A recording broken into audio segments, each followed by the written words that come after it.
I'm Rohan, I'm the Chief of Staff at Olio, and we're a Series B startup tackling the enormous problem of waste in homes and local communities.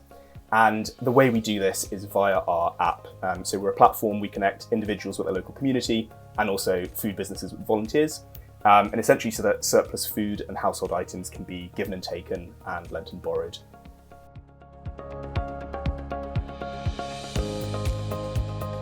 When I was at university and trying to figure out what I wanted to do, I applied for a role as a rocket scientist at a rocket range in Norway. I also messaged the England cricket team's data analyst, seeing if he wanted to hire someone. So slightly untraditional potential career paths, but I ended up doing something a lot more traditional, a lot more boring. Ended up as an investment banker in my first job out of university.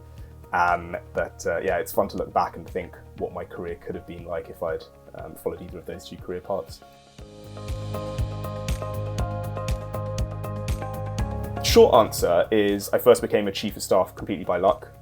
So I was working on a startup a couple of years ago and was looking for some part-time consultancy work on the side to pay the bills, and saw an advert for a chief of staff role for a couple of days a week, and didn't really know what a chief of staff was at the time, but it basically said a background in strategy consulting and an entrepreneurial mindset were critical, and that sounded kind of like it was me.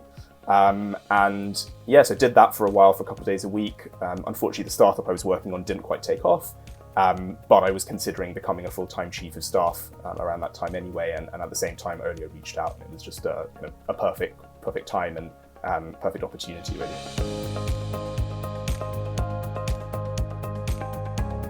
So I think the beauty of the chief of staff role is that in some ways it's quite a structured role, but in other ways it's quite open-ended. So although there's no such thing as like a typical day, there's definitely patterns. And what I mean by it being a structured role is there's all sorts of recurring activities. So annually, kind of like a strategy refresh, quarterly board meetings, target setting. On a monthly basis, there's investor updates and senior leadership team meetings. On a weekly basis, we've got company calls and recurring meetings. So kind of what a typical day looks like is partly a function of where we are in terms of all those overlapping cadences. But then on top of that, there's kind of a layer of inherent kind of variability. And that's because my role, like most other chief of staff roles, is quite broad. So it covers cross-functional strategic projects, legal and compliance, finance, IT, impact, general co-founder support. So the kind of tasks I'm working on can be quite diverse and ad hoc by nature.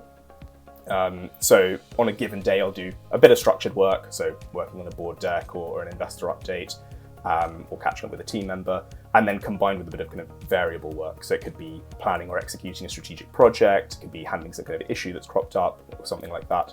So yeah, it's a real mix between that kind of structured and variable, but it's one of the reasons why I love the role.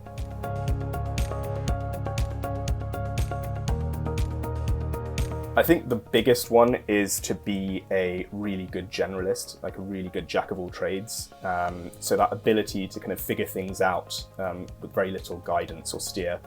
And critical to kind of achieving that is being a really good structured first principles framework thinker. And that's because as a chief of staff, you're often dealing with kind of completely new problems or questions, challenges. And so being able to strip things away and really boil them down to their fundamentals is really important. Above and beyond that, I'd say really good communication skills. So that's both kind of visually through putting together slides, but also verbally as well. And it's a similar kind of skill set, just taking a huge amount of information and distilling it down into a really simple and concise way.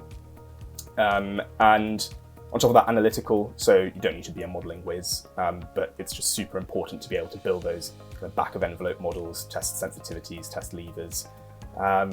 And then finally, just being really, really organized. And that's kind of twofold. So on the one hand, because you're juggling loads of different things, just staying on top of them all, it's really important to be organized in how you set things up. But also, it's really important that you role model that to the rest of the company. I see that as a very big part of the chief of staff role, setting best practices and rolling them out. So yeah, I'd say that from two perspectives. I think it really depends what stage of your career you're at as an aspiring chief of staff, and kind of what kind of company or what kind of you're working at, what kind of role you're doing.